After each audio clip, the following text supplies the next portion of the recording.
Don't look now, but the Reds are looking for a holiday sweep of the Yankees after bombs bursting in air last night in the Bronx. Let's go.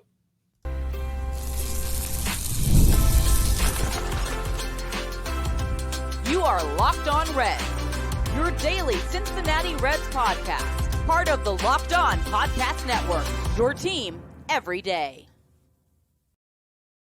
Welcome into the Locked On Reds podcast. My name is Jeff Carr. His name is Steve Offenbaker, and we are lifelong Cincinnati Reds fans that have turned an addiction to this team and to information for you. I want to thank you for making Locked On Reds part of your day. We want to bring Locked On Reds to you and make it the most accessible Reds information you can find about the biggest thing on every Reds fan's mind, some geeky numbers that we'll get into and explain the significance of, and we'll just overreact to the MLB season every single day here on the Locked On Reds podcast. That's part of the Locked On Podcast Network, your team every single day. And on today's podcast, we're going to look at a series when the Yankees lose because the Reds win. An absolute beautiful, another one-run win that we will get into. This was kind of a nice thing to see. We're also going to talk about kind of the difference in the bullpen, how things have changed for a couple of guys that have needed to change. And later on, we public service announcement when it comes to Elly De La Cruz. It's something that we all need to consider when it comes to rooting for the Phenom. That is all coming up on today's podcast that is brought to you by Booking.com.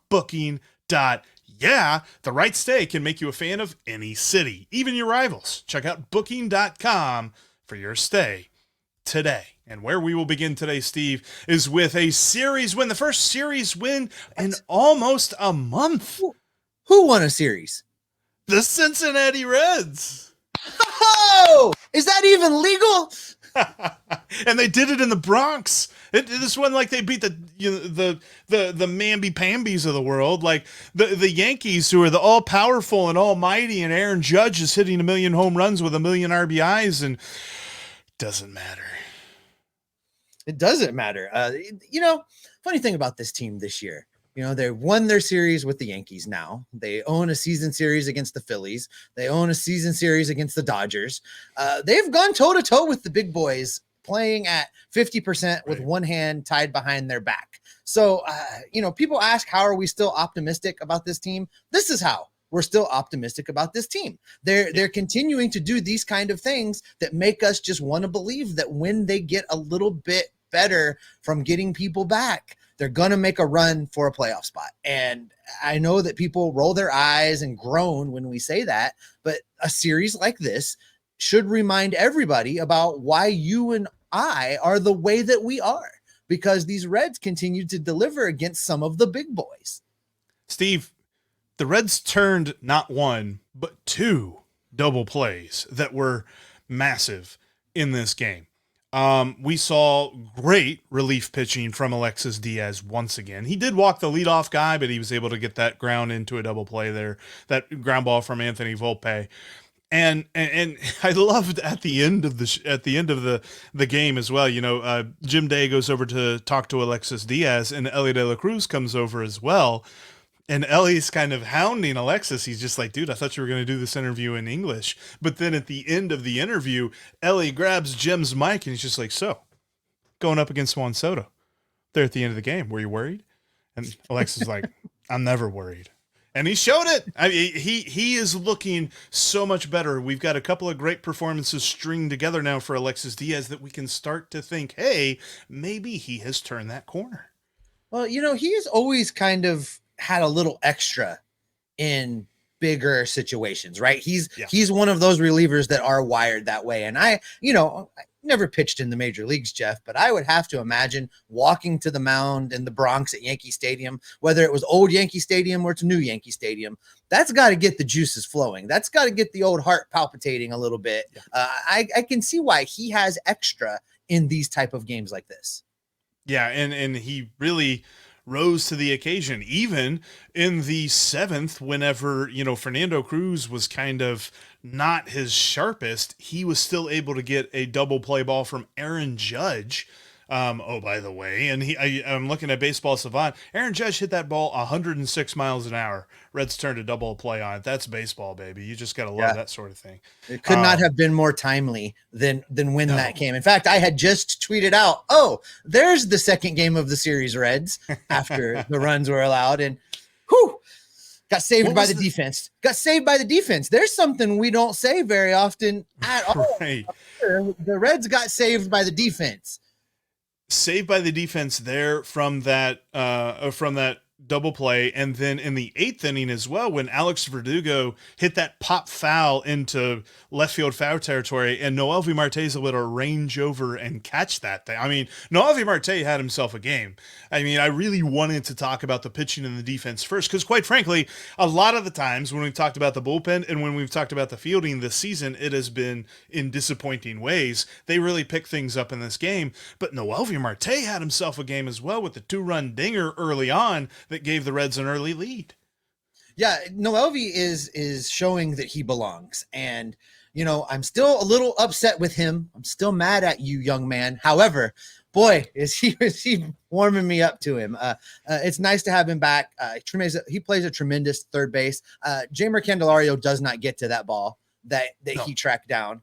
I don't know that Santiago Espinal does. Probably not. If you watch the replay of it, he even caught it at a very awkward. He had to basically rotate his arm all the way around and kind of reach back and hook his arm to make the catch at the angle that he was running at. It was a tremendous catch. And then of course the dinger that, you know, it was very fist. I thought it was a foul at first. Yeah, that was cool. I was the only thing missing was Noelvi waving the ball back as it traveled down the line. It was so close. You know, Sadak wasn't even sure if it was a fair or foul ball at first. So, you know, tremendous outing for Noelvi Marte. And I think, you know, we talked about this, Jeff, when he wasn't quite back yet, but we knew he was coming, that he was going to allow for a lot more flexibility with the lineup and the defense was going to be upgraded. We're seeing that now. A not 100% Jamer Candelario is now able to play other positions, come in as a DH, do different things. The defense on the hot corner is now improved, really making Jonathan India your only true defensive liability on the infield now. So, you know, things are moving in the right direction. I don't know how you can watch and either game of this series, and I know that the Yankees mounted late rallies in both games, but I don't know how you can watch either game of this series and be ready to give up on these Cincinnati Reds. The Yankees are a juggernaut. They are playing great baseball. They are super hot to start the year. Now, I know they've tailed off at home over their last 12 games, but there's still so much firepower in that lineup. You can't expect to shut those guys out. And David Bell actually said something in yesterday's post game that I agreed with, which is you almost expect the Yankees to do that. You're not going to shut them out. You're going to expect them to score some runs, to scratch something together somewhere along the way through the course of a game. Steve, you're agreeing with David Bell now. We should have probably led the show off with that.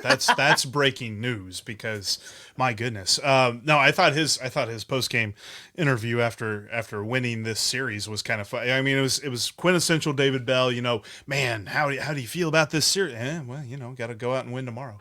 It's just like, yeah. Thanks, David. Appreciate that. But no, overall, this is a fantastic thing because I said before the series started, I said just don't get swept.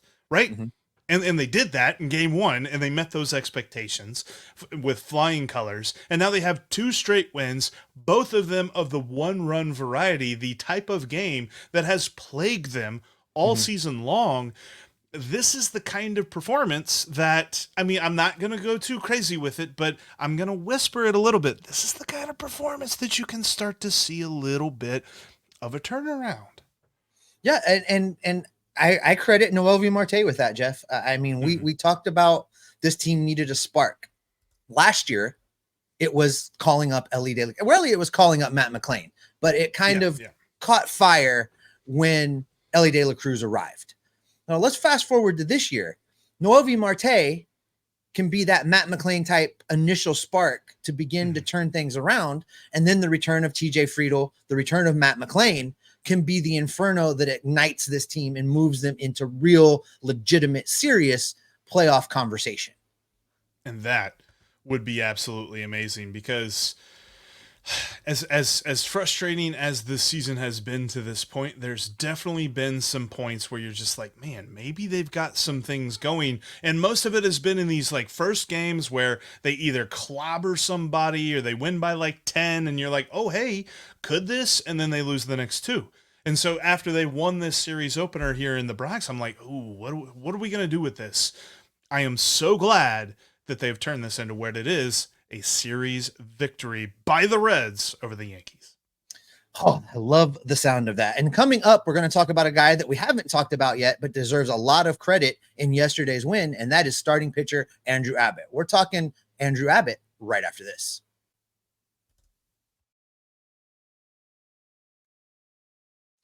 This summer, while you're watching your favorite member of the Cincinnati Reds hit, stolen base, and home run totals go up, you can also watch your cash back totals go up with Ibotta with every purchase that you make. Ibotta is a free app that gives you the most cash back every time you shop on hundreds of items, from groceries to beauty supplies to toys. So you can make sure you're beating inflation no matter what you're purchasing.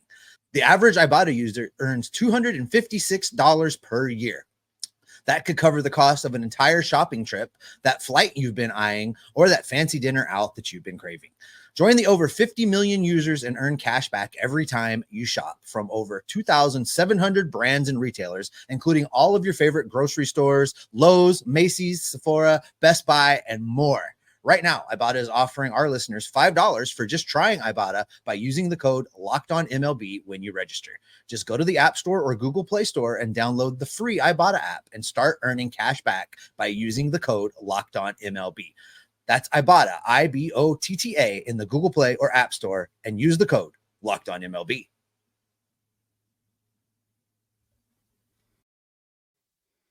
All right, programming note, there will be no episode of Locked On Reds tomorrow. Jeff and I are taking a holiday. We're going to take the holiday off, and I'm flying into town, so of course, we're going bourbon hunting. So we'll be back with you on Monday with your regularly scheduled episode of Locked On Reds. God all right, Jeff. Bless America. I know it. I can't wait. I am so excited. Maybe we'll post some of our antics, social media. Keep an eye on social media over the holiday weekend. I'll also see you all down at Great American Ballpark. All right, Jeff. Andrew Abbott. He's been a guy that has gutted it out at times. He's been a grinder. He's been all of the things we talk about in a starting pitcher as far as being able to battle adversity and hang in there and just get his job done. And it was quintessential Andrew Abbott on the mound at Yankee Stadium last night. He looked good. He kept the Yankees hitters off balance. And until he got to that third time through there in the seventh inning, he had them confused. They didn't really know what to do with him. He pitched a great game. I would have loved to have seen Cruz come in and get him off the hook completely and keep that stat line a little bit cleaner. But Andrew Abbott gets the win at Yankee Stadium and is becoming a guy now in this rotation that I look forward to watching pitch. And when I know he's going, I have confidence that the Reds can win the game. Yeah, if you look at his box score last night and you see the 4 walks and you're just like, ooh, he had another grinded out start.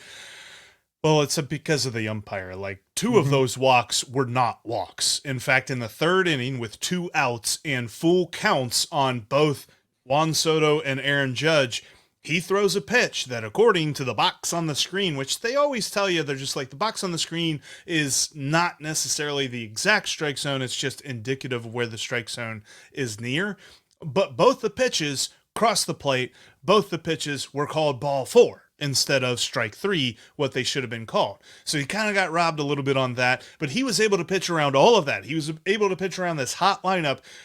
And I even talked about it going into the game, Steve. The thing that I was worried about, he's given up the long ball this year. Just make sure nobody's on base when you do it. He didn't even give up a long ball in this game. I mean, even with the 4 walks, he only allowed 7 base runners on the day. That's a fantastic thing to do against this Yankees lineup that is absolutely loaded with talent. And sure, there's going to be somebody that's just like, well, the Yankees are on a downturn and they're kind of in a slump right now. Well, you know what? Bully for us, because Andrew Abbott took advantage of it and they didn't get right against him. Yeah, on the subject of the home plate umpire for just a second, because we didn't mention it when we were talking about Alexis Diaz there in the first segment.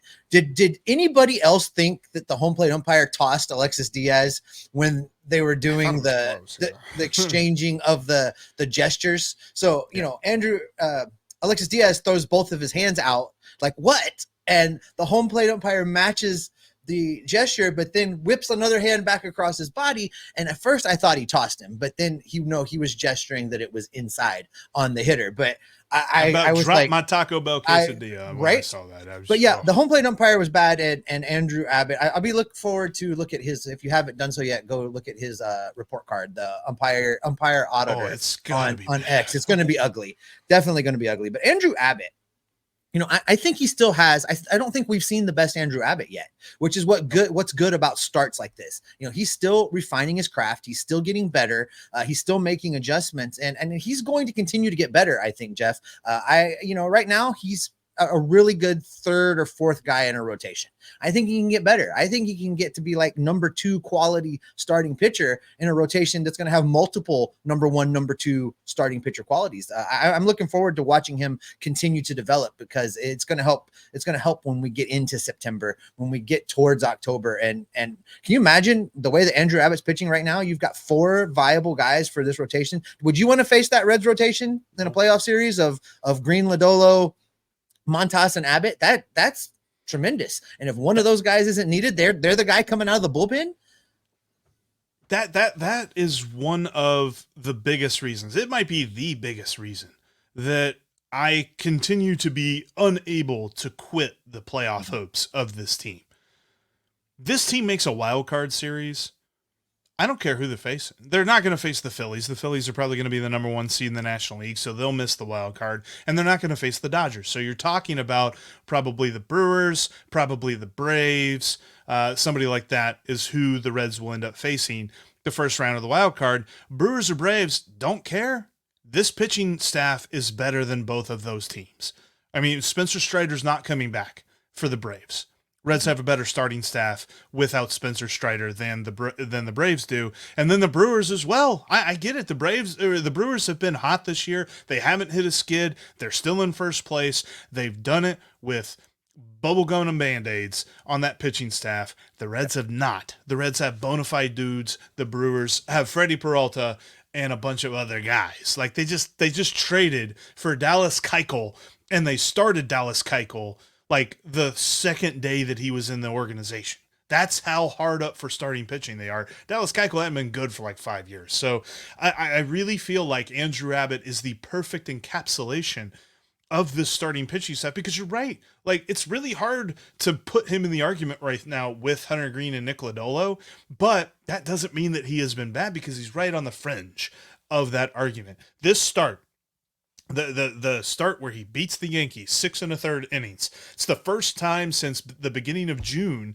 that he has thrown 6 innings. He did that against the Rockies, but all this time, I mean, every single time that he is pitching, the Reds have a chance to win. They have lost a total of, they've lost a total of 6 of his starts. That's it. Everyone else they won. He is the kind of guy that you want out there every 5th day, and I love to see this development that he has gone through in his career. I want to talk about one other starting pitcher, Jeff, because going for the Reds today is Frankie Montas, returning to New York. Is he pitching with a little extra juice today as he gets to the mound? I'm interested to see which Frankie Montas we get, because I think he's going to be fired up against the Yankees. Yeah, this is one where he's going to be one of those dudes out on the field that it's like, I don't care that the Reds just beat the Yankees in the first 2 games. We're winning this game too. And he wants that sweep. He might want it more than anybody else on this team. And that's not to say that nobody wants it, but thinking about what he has been and what the Yankees gave up for him. The Yankees gave up one of the starting pitchers in the A's current like optimal staff. I'm not sure if Ken Waldichuk is healthy right now. He might be, but he is one of their best pitchers. And he could have been one of the best pitchers on the Yankees staff. Frankie Montas dealt with a ton of injuries, was kind of ineffective when he was healthy for the Yankees, and so they were happy to see him go. Now he comes here to Cincinnati and starts turning things around. Can he continue that turnaround and do it against the Yankees? You can be for sure that there's going to be some bleacher creatures out there that's going to be booing him whenever he gets on the mound. 100%, 100% that's going to happen. I think he's going to be really, really, really fired up, Jeff. I like that version of Frankie. The times we've seen that version of Frankie's been really, really good. You know, his last time out, he managed to go 6 innings, only allowed 2 hits, 1 earned run, struck out 5, walked 3. He had a great start his last time out. So I really would love to see him build upon that with a little bit of the extra adrenaline and just turn that corner and get consistent. That's what we're missing from Frankie Montas. If just get consistent, if he can be good Frankie consistently, oh man, this rotation is something to be excited about. I don't know, Steve. I don't know if we're allowed to have that many nice things in Cincinnati. I'm not convinced. No, I'm kidding. That would be amazing if he were able to do that. But speaking of nice things, Elly De La Cruz made some plays last night. He didn't go crazy with the bat like he did in game 1. He crazy with the glove and a nice little throw to first base to really bail out Andrew Abbott in that 3rd inning that was just dumb.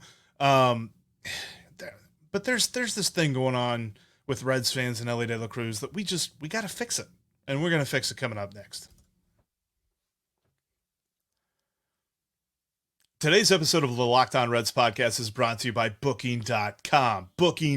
Yeah, this summer, as the Reds move through the season, they're going to be so much fun to watch that you're probably going to want to follow them. From Pittsburgh to Chicago, maybe Milwaukee, go to St. Louis, who knows? Booking.com's the best way to do it. In fact, I'm following them to Atlanta later on this month, and Booking.com makes it so easy. All you have to do is search the name of the stadium for the team that the Reds are playing. They'll give you the hotels closest to the stadium, and they'll give you great deals with them too. And we're talking about hotels, we're talking about bed and breakfast, we're talking about all kinds of great ways to explore a new city. You might find out that Pittsburgh's not so bad.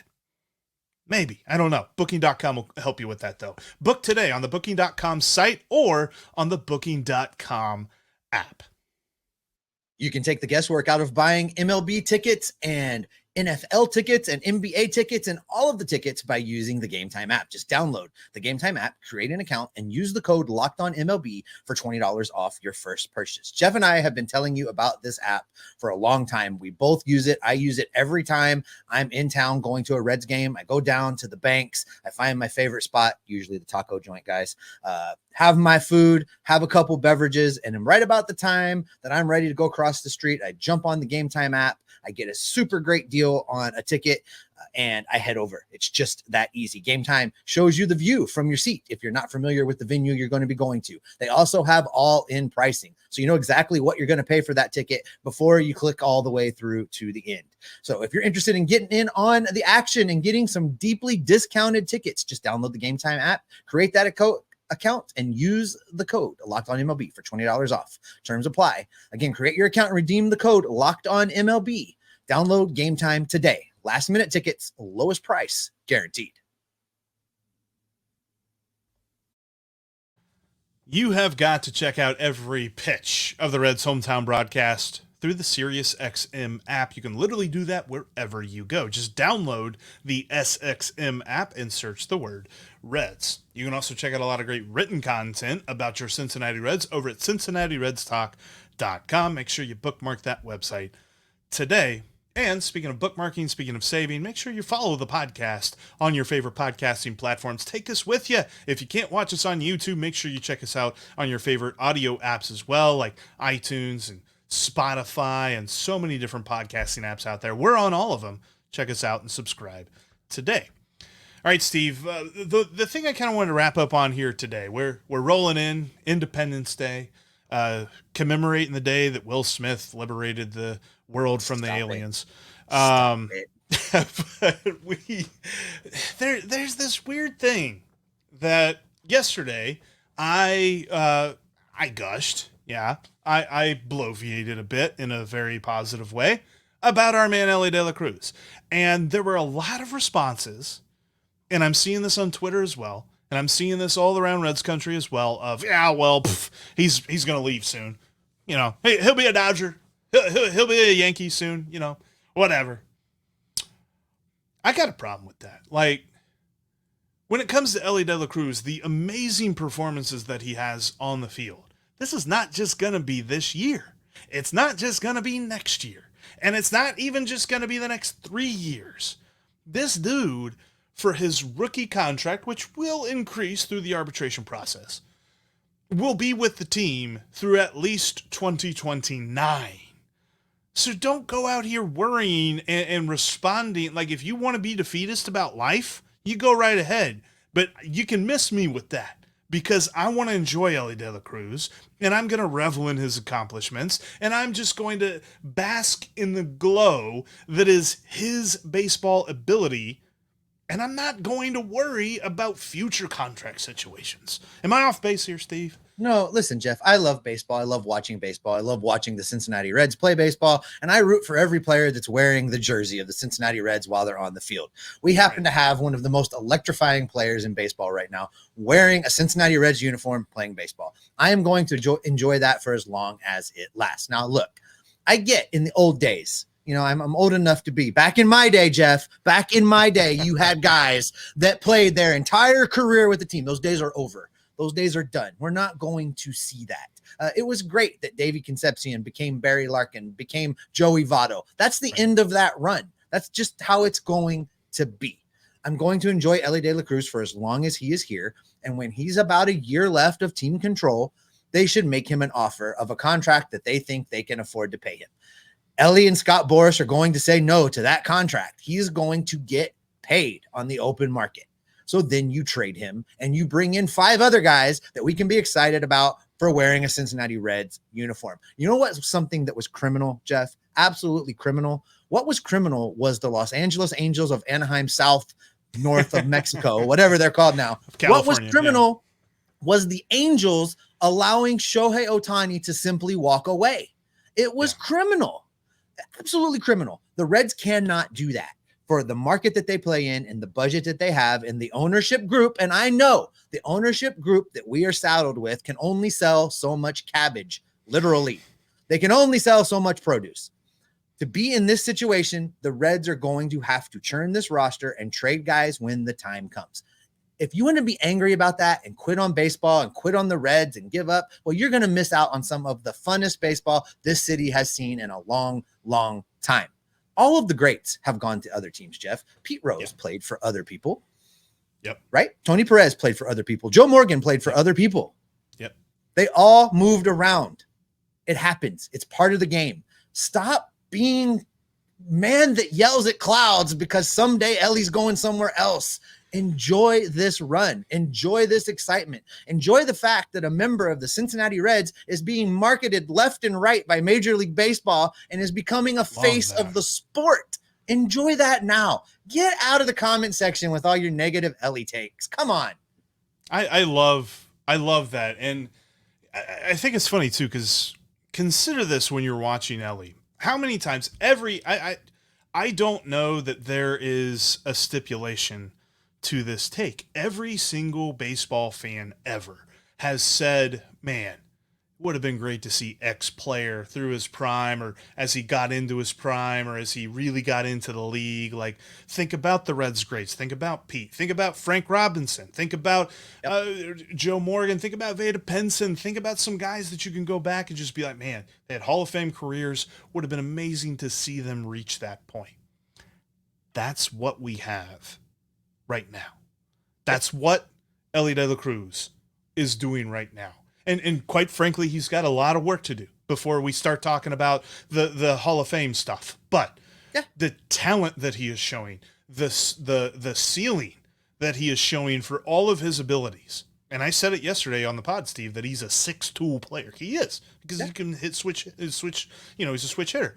But to see this right now, and to figure out some way to not enjoy that, I just can't help you with that, because I'm not going to be in that group. I'm going to be over here enjoying my baseball, enjoying my Reds, and enjoying the fact that there is an all-world, maybe a dude who, quite frankly, is just not of this world, wearing number 44 and going crazy on a day-in and day-out basis. He's one of 2 players. You may have caught this on the broadcast. He's one of 2 players in the modern era to have 10 or more homers and 40 or more steals at this point in the season. It's him and it's Ricky Henderson. Those are the 2 guys that have ever done what Elly's doing right now. So I'm going to be excited and continue to root for this team, Jeff. You know, I don't know why our buddy Pete Rose was in the Inquirer talking about Elly needs to hit for better average. All of baseball is down, and I think that is a definite, like, maybe the Inquirer would have been better to, like, in parentheses ahead of it, just go ahead and add in the back in my day. You know, back in my day, guys hit for 300. Back in my day, pitchers didn't throw 100 miles an hour, breaking balls, you know, averages down across the board. At that point. Like, come on. But in the last 30 days, Jeff, last 30 games, Elly's hitting 254, 326, 533. In the last 2 weeks, his batting average is 317. So he's hitting the ball just fine. Compared to what the rest of the league is doing and what his peers are doing, Elly is exactly where Elly needs to be. And Pete is not alone in his whole, you know, back in my day feeling. I mean, they were talking to Tom Brady about football the other day, and he was just like, you know, kids today, they just don't understand. It's just like, Tom, stop it. You just retired, man. You don't get the right to be this guy yet. You got to wait like 20 years. But Pete, you know, he's doing the thing that every athlete does, where they compare their version of the game to today's version of the game, and they find today's version of the game lacking in some way, but this is the best version of baseball that we've ever seen, and it will continue to be that way. And the way that we are watching Elly De La Cruz doing what he is doing day in and day out is just such a treat. And I think that it's silly to nitpick and things like that. And yes, if you want to go crazy about his batting average, you know what? It could always be higher, because you could always not make an out, but everybody does. And the league average is something like 15 points below where his betting average is right now. And oh, by the way, he crossed the threshold, whether you're looking at Fangraphs or Baseball Reference, he crossed the threshold of 3 wins above replacement. And we aren't even to the All-Star break yet, Steve. We barely passed the halfway mark of the season. We're talking about a dude that can easily hit 6 wins this year. All right, I was just going to ask you. Let's finish there. Will he be the 6th WAR guy? You know, you talked about this in the offseason, that there would be somebody that would flirt with this. Is Elly going to get there? I believe he will. I think that he's moving in that direction, and he's only going to pick up steam as the season goes along. I could see it being 6, maybe even 7. And recall that when we did our primer in the offseason on WAR, a 2 WAR guy is a major league dude. A 3 WAR guy is your starter. A 4 WAR guy is an all-star. A 6 WAR guy, MVP. Elly's going to be in that conversation. He'll definitely be in the conversation. We play in a league where Shohei Ohtani also plays, so probably won't win it, but he's definitely going to be in that conversation, and it's going to be so much fun to watch. Look, the rest of the league is taking notice. We've seen some fun social media stuff that they've done with Elly, and he's going into a commercial and all this other stuff. So just get on board. All right. I don't know why we have to sell that there's some sort of bandwagon with this, because I think there's a lot of people that would say that Elly De La Cruz is their favorite ball player, but we seem to hear it from a lot of folks that want to nitpick and say things and this and that and the other. Elly is amazing. Let's enjoy it. And that is how we will end today's Independence Day podcast. Thanks so much for checking out today's Locked On Reds. Make sure that you're following us on your favorite podcasting apps and right here on YouTube. Make sure you subscribe and click the bell to get notified whenever we've got new content for you, because we're going to be here all throughout the season, especially as we head into trade season, which, by the way, coming up early next week, we're going to have an episode where the folks over at Locked On Angels will join us as we will discuss, could the Reds and the Angels get together to make a trade, like a nice shiny Luis Rengifo or maybe a gently used Taylor Ward? We'll see exactly what the Reds could put together. But until then, Steve, what can people expect from you and me? They can expect you and I to tear up the Bourbon Tour in Kentucky over the weekend. But the rest of the way, they can expect us to be locked in on what the Cincinnati Reds are doing, to be locked in on the rumors, the news, the upcoming trade deadline. We're going to be locked in on all of that to keep you locked on Reds every single day. Makers has this new Reds label. I'm getting it. I'm buying it. Buying it.